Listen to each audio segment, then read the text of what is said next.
সব শেষে এবার বুঝলাম তুমি আর ফিরবে না আমার জীবনে, কারণ তুমি তো আমায় কখনো ভালোই বাসোনি। তুমি আমার জীবনে এসেছিলে তোমার অবসর সময়টা কাটানোর জন্য। তুমি আমাকে ভালোবাসি বলেছিলে আমার মনে ভালোবাসা সৃষ্টি করার জন্য, কিন্তু আমাকে শতবার ভালোবাসি বলার পরেও তোমার মনে আমার জন্য তিল পরিমাণ ভালোবাসাও ছিল না।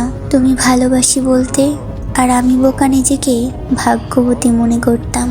কখনো বুঝতেই পারিনি এই ভাগ্যবতীকে তুমি ধ্বংস করে দিয়ে চলে যাবে। আচ্ছা, আমি তো তোমার কোনো ক্ষতি করিনি, তাহলে তুমি এত নিখুঁতভাবে আমায় কেন কষ্ট দিলে? এমনভাবে কষ্ট দিলে যেন কোনো এক যুগের প্রতিশোধ নিলে এই যুগে এসে। আমার ভুল কি এটাই ছিল যে আমি তোমাকে মন থেকে ভালোবেসেছিলাম?